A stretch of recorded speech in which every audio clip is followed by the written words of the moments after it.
ಬೆಂಗಳೂರಲ್ಲಿರೋ ಬರೀ 12,000 kilometre road ಮೇಲೆ ಪ್ರತಿ ದಿನಾನು 1,20,00,000 ಗಾಡಿಗಳು ಓಡಾಡ್ತಾ ಇದಾವೆ. ಬೆಂಗಳೂರು ಟ್ರಾಫಿಕ್ ಅಂದ್ರೆ ವರ್ಲ್ಡ್ಸ್ 8th ವಂಡರ್ ಅಂತಾನೆ ಹೇಳ್ಬೇಕು. ಇಲ್ಲಿ ನೀವು ಕಾರ್ ಸ್ಟಾರ್ಟ್ ಮಾಡಿ ಹೊರಟ್ರೆ, ಯಾವ್ದಾದ್ರು ಸಿಗ್ನಲ್ ಅಲ್ಲಿ ನಿಂತ್ಕೊಂಡ್ರೆ, ಆ ಸಿಗ್ನಲ್ ಮುಗಿಯೋದ್ರೊಳಗೆ ನೀವೊಂದು ಟೀ ಕುಡಿದು 2 ರೀಲ್ಸ್ ನೋಡಿ, ಹಂಗೆ ಯಾರಿಗಾರು ಫೋನ್ ಮಾಡಿ ಮಾತಾಡಿ ಕಟ್ ಮಾಡಿದ್ರು ಸ್ಟಿಲ್ ಅಲ್ಲೇ ಇರ್ತೀರ. ಬಟ್ ಒಂದ್ ಕ್ವಶನ್, ಯಾಕೆ ಎಲ್ಲರೂ ಈ ಟ್ರಾಫಿಕ್ ಪ್ರಾಬ್ಲಮ್ಗೆ ಸೊಲ್ಯೂಷನ್ನೇ ಇಲ್ಲ ಅಂತ ಹೇಳ್ತಾರೆ? ಇಲ್ಲಿ ಗೌರ್ಮೆಂಟ್ ಇದೆ, ಇಂಜಿನಿಯರ್ಸ್ ಇದ್ದಾರೆ, ಟೆಕ್ನಾಲಜಿ ಇದೆ, ಗೂಗಲ್ ಮ್ಯಾಪ್ಸು ಇದೆ. ಆದ್ರೂ ಬೆಂಗಳೂರು ರೋಡ್ಗಳು ಯಾಕೆ ಪಾರ್ಕಿಂಗ್ ಲಾಟ್ಗಳಾಗಿದ್ದಾವೆ? ಹೇಳಕ್ಕಾಗಲ್ಲ. ಇವಾಗ್ಲೂ ನೀವು ಈ ವಿಡಿಯೋನ ಯಾವ್ದಾದ್ರು ಟ್ರಾಫಿಕ್ ಸಿಗ್ನಲ್ ಮಧ್ಯೆ ನೋಡ್ತಿರ್ಬೋದು. ಡೋಂಟ್ ವರಿ, ನಾನ್ ನಿಮಗೆ ಕಂಪ್ನಿ ಕೊಡ್ತೀನಿ. ಎಲ್ರಿಗೂ ನಮಸ್ಕಾರ, ವೆಲ್ಕಮ್ ಟು ಮೈ ಚಾನಲ್. ನಾನ್ ನಿಮ್ಮ ಅಮೃತೇಶ್. ಈ ವಿಡಿಯೋಲಿ ನಾವು ಎಕ್ಸ್ಪ್ಲೋರ್ ಮಾಡ್ತಾ ಇದೀವಿ ಯಾಕೆ ಬೆಂಗಳೂರು ಟ್ರಾಫಿಕ್ ಪ್ರಾಬ್ಲಮ್ಗೆ ಸೊಲ್ಯೂಷನ್ನೇ ಇಲ್ಲ ಅಂತ. Reality, myths, facts, everything. Fasten your seat belts. ಇಲ್ಲ, ವೆಯ್ಟ್ ಬೇಡ ಬಿಡಿ. ಯಾಕಂದ್ರೆ ನೀವು ಮುಂದಕ್ಕೆ ಹೋಗ್ತಾ ಇಲ್ಲ ಅಲ್ವಾ. The myths and the reality. First myth ಏನು ಅಂದ್ರೆ, ಫ್ಲೈಓವರ್ಸ್ ಬಿಲ್ಡ್ ಮಾಡಿದ್ರೆ, ಸಿಗ್ನಲ್ ಫ್ರೀ ರೋಡ್ ಮಾಡಿದ್ರೆ ಈ ಟ್ರಾಫಿಕ್ ಸಾಲ್ವ್ ಆಗುತ್ತೆ. ಬಟ್ ರಿಯಾಲಿಟಿ ಏನು ಅಂದ್ರೆ, ಇಲ್ಲ ಬಾಸ್, ಅದು ಬರೀ ಸರ್ಫೇಸ್ ಲೆವೆಲ್ ಸೊಲ್ಯೂಷನ್ ಅಷ್ಟೇ. ಯಾಕೆ ಗೊತ್ತಾ? ಬೆಂಗಳೂರು ಟ್ರಾಫಿಕ್ ಅಂದ್ರೆ ಅದು ರೋಡ್ ಪ್ರಾಬ್ಲಮ್ ಅಲ್ಲ, people, planning plus pattern problem. ಬೆಂಗಳೂರಲ್ಲಿರೋ ಬರೀ 12,000 ಕಿಲೋಮೀಟರ್ ರೋಡ್ ಮೇಲೆ ಪ್ರತಿ ದಿನಾನು 1,20,00,000 ಗಾಡಿಗಳು ಓಡಾಡ್ತಾ ಇದಾವೆ. ಇಮ್ಯಾಜಿನ್ ಮಾಡಿ, 1,20,00,000 ವೆಹಿಕಲ್ಸ್, ಬೈಕು, ಕಾರು, ಬಸ್ಗಳು ಇವೆಲ್ಲ ಸೇರಿ. ಬೆಂಗಳೂರು ಪಾಪ್ಯುಲೇಷನ್ ಇರೋದೇ 1,40,00,000. ಅದ್ರ ಅರ್ಥ ಮಾಡ್ಕೊಳ್ಳಿ, ಪ್ರತಿ ಒಬ್ಬೊಬ್ಬರಿಗೂ ಒಂದೊಂದು ಗಾಡಿ. ಆಲ್ಮೋಸ್ಟ್ ಈ ಲೆಮನ್ ಅಂಡ್ ಸ್ಪೂನ್ ಆಡೋ ತರ ಎಲ್ಲರೂ ಒಂದೊಂದು ಕಾರು, ಬೈಕು ಇಟ್ಕೊಂಡು ಓಡಾಡ್ತಾ ಇದಾರೆ. ಆಕ್ಚುಲಿ 60% ಟ್ರಾಫಿಕ್ ಜಾಮ್ ಆಗದೆ ಬೆಳಗ್ಗೆ 2 ಅವರ್. ಯಾಕಂದ್ರೆ ಆಫೀಸಿಗೆ ಹೋಗ್ತಿರ್ತಾರೆ, ಸ್ಕೂಲಿಗೆ ಹೋಗ್ತಿರ್ತಾರೆ, ಮತ್ತೆ ಸಂಜೆ 2 ಅವರ್ ಮನೆಗೆ ರಿಟರ್ನ್ ಆಗ್ತಾ ಇರ್ತಾರೆ. ನಾವ್ ಅನ್ಕೊಳ್ಳೋದು 24 ಗಂಟೆನೂ ಟ್ರಾಫಿಕ್ ಜಾಮ್ ಇರತ್ತೆ ಅಂತ. ಬಟ್ ಅಲ್ಲ, ಜಾಮ್ ಆಗೋದು ಬರೀ 4 ಅವರ್. ಆ ಜಾಮ್ ಆಗಿರೋದು ಕ್ಲಿಯರ್ ಆಗಕ್ಕೆ 20 ಅವರ್ ಬೇಕು. ಅಂಡ್ ನೆಕ್ಸ್ಟ್ ಕ್ವಶನ್ ಬರೋದೆ, ಯಾಕೆ ಇದು ಕಂಟ್ರೋಲ್ ಆಗ್ತಾ ಇಲ್ಲ ಅಂತ. 1988ರಲ್ಲಿ ಬೆಂಗಳೂರಿಂದ ಪಾಪ್ಯುಲೇಷನ್ ಬರೀ 28 ಲಕ್ಷ ಇತ್ತು. ಬಟ್ ಇವತ್ತು 1,40,00,000 ಆಗಿದೆ.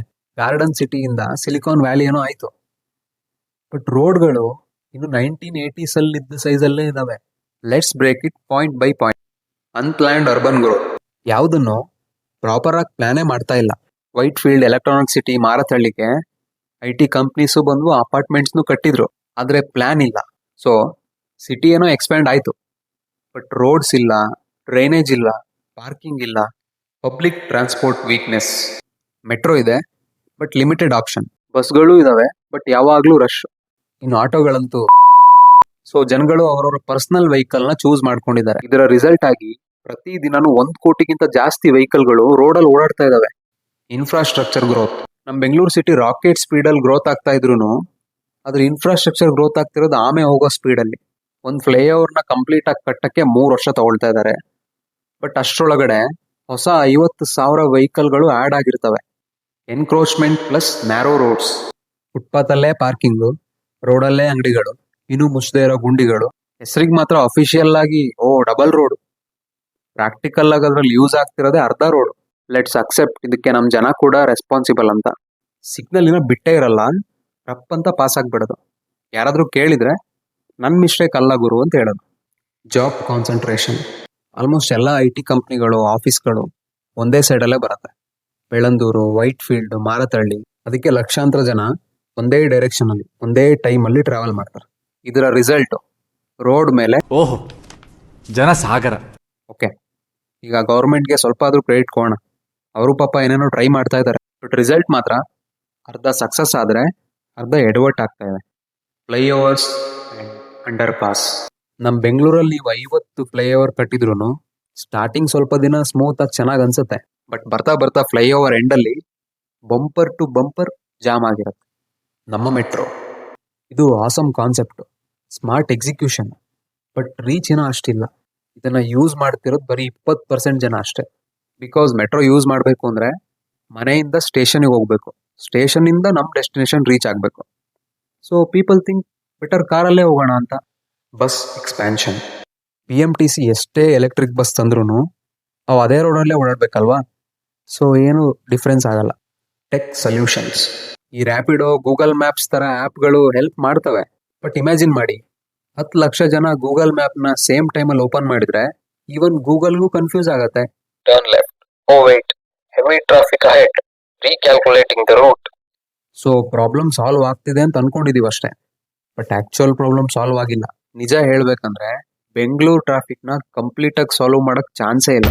ಶಾಕ್ ಅಂತ ಅನ್ಸ್ಬೋದು, but this is the truth. City design. Bengaluru road ಒಂಥರ ಈ ನೂಡಲ್ಸ್ ತರ. ಆ ಟ್ವಿಸ್ಟ್ಗಳು, ಟರ್ನ್ಗಳು, ಹಳೆ ಏರಿಯಾಗಳಲ್ಲಿ ಮನೆಗಳ ಹತ್ತಿರ ಇರೋದ್ರಿಂದ ರೋಡ್ ಅಗಲ ಮಾಡಕ್ ಜಾಗ ಇಲ್ಲ. Migration never stops.